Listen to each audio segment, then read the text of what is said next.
Sri Lanka is an example of independent people determining their own destiny, and a country which the United States is proud to count among its friends. Mr. President and Mrs. Jayawardhana, welcome to America.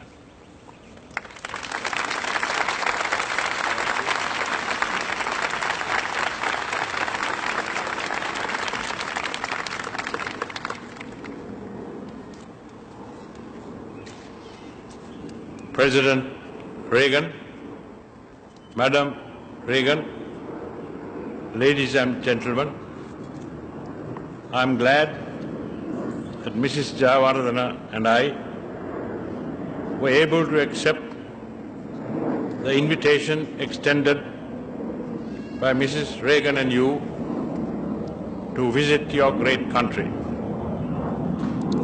We have come a very long way from home, yet already we feel we are among friends who believe and try to follow common ideals for the welfare of humanity.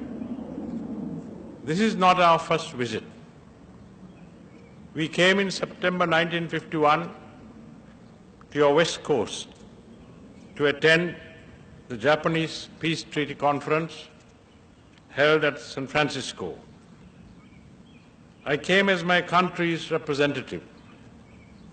I received then a full measure of praise and gratitude from members of the United States government of the day, Dean Acheson, John Foster Dulles, and others who attended the conference for helping to secure the acceptance by the conference of the peace treaty with Japan. The Japanese leaders, Prime Minister Yoshida and others, were equally grateful. Those alive are still so. I mention that because the thinking of the people of my country, which was expressed by me on that occasion, was that we should not ask for reparations from a fallen foe who had harmed our land and people also. That we should forgive those who were our enemies, quoting the words of the Buddha, that hatred ceases not by hatred but by love, which you also, Mr. President, just quoted. I pleaded that we should restore to Japan the freedoms of democracy. Those were the ideals which inspired us then and inspire us now. Our history and civilization have survived in an unbroken sequence from the 5th century BC for 2,500 years. There were glimpses of modern democracy even then, as in the appointment of mayors to our ancient cities. The ruins of state buildings still contain carvings in stone where the cabinets of the kings and their ministers sat. We were the first in Asia in 1865 to select members to the municipalities that governed our major cities, and in 1931, under universal franchise, to exercise our right to elect the government of our choice. We also have in our country an unbroken historical record extending over the same long period of a line of heads of state, monarchies of different dynasties from Sri Lanka and abroad, including India and the United Kingdom, of 2 presidents, one selected and one myself elected by the whole country.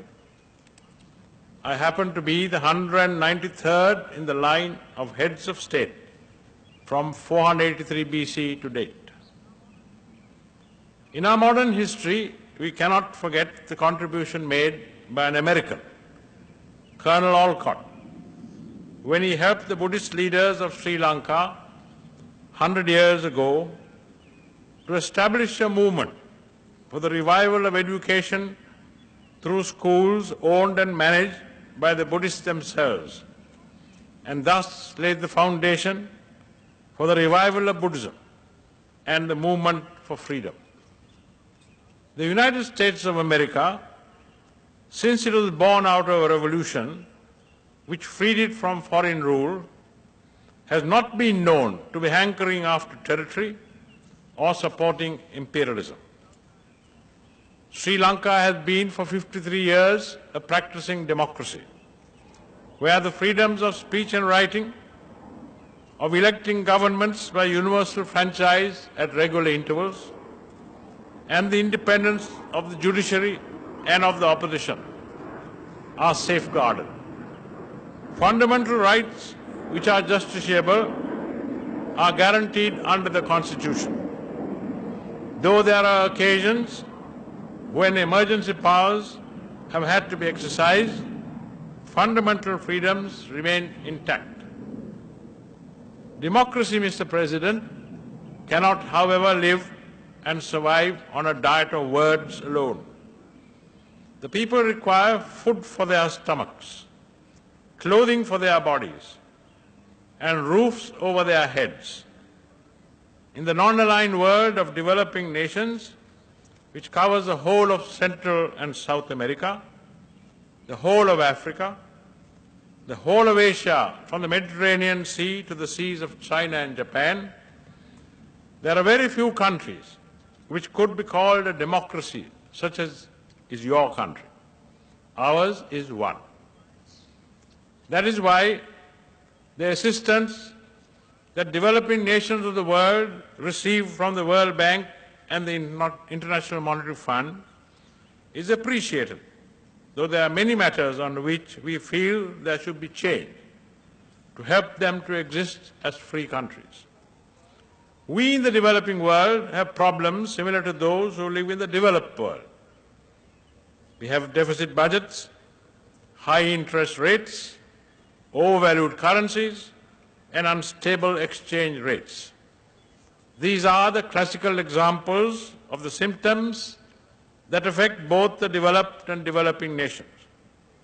Those who speak so eloquently on behalf of the developing nations have been pressing for the opening of commodity markets of the developed world for their manufacturers, without protective laws, stable prices for raw products, and rescheduling of debts borrowed for development.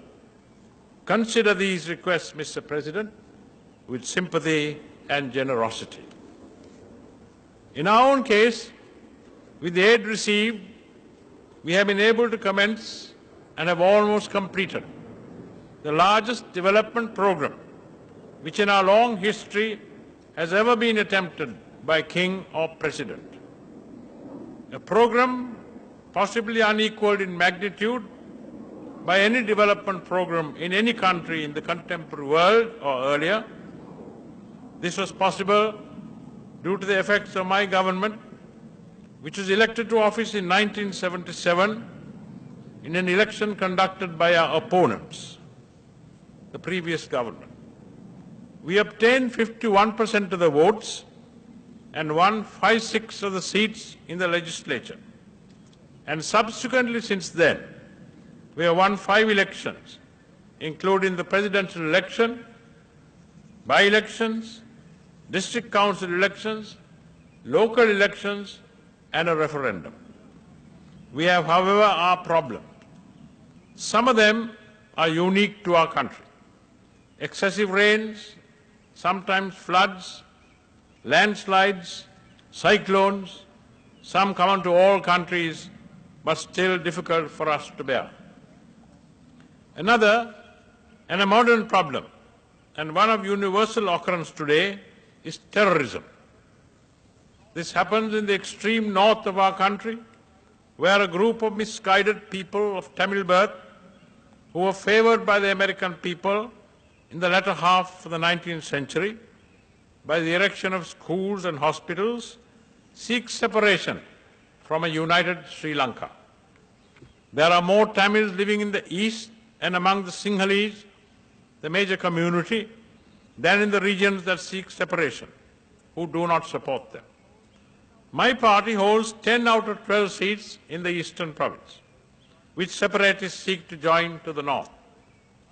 The terrorists are a small group who seek by force, including murder, robberies, and other misdeeds to support the cause of separation, including the creation of a Marxist state in the whole of Sri Lanka and in India, beginning with Tamil Nadu in the south. Since we assumed office in 1977, members of the armed services and police, politicians who leave the ranks of the separatists and join us and others, and innocent citizens, numbering 147, have been murdered in cold blood. I'm glad, Mr. President, that your country is taking a lead in creating an international movement to oppose terrorism. If I may suggest, it may be called the United Nations Anti-Terrorism Organization. It is vital, it is essential that as the developed world helps us with finances, that we help each other in this sphere, and that all nations cooperate to eliminate the menace of terrorism from the civilized world. I was very happy when I read your address to the Irish Parliament on June 4th. You made an appeal to nations to reaffirm the principle not to use force in their dealings with each other. You said the democracies could inaugurate a program to promote the growth of democratic institutions throughout the world. You spoke on behalf of hundreds of millions who live on the borderline of starvation, while nations will spend next year $1 trillion on the manufacture of armaments for destruction of human beings and their products. At meetings of members of the Commonwealth in Sydney, in New Delhi, at meetings of non-aligned nations in Havana and in Goa, New India, I have never failed to express similar ideas. Non-violence is Maitreya, compassion. And the great teacher whom I follow, Gautama the Buddha, and the great teacher you follow, Jesus Christ, and India's great son, Mahatma Gandhi, preached and practiced the doctrine of non-violence successfully. Let your great and powerful nation take the lead in implementing these ideals, and the world will remember that the President of the United States of America, Ronald Reagan, preached the laying down of arms not through fear, but by the strength of the conviction that to follow right, for right is right, without fear of consequence, is a way for civilized man to adopt. The voice of America will then become the voice of righteousness.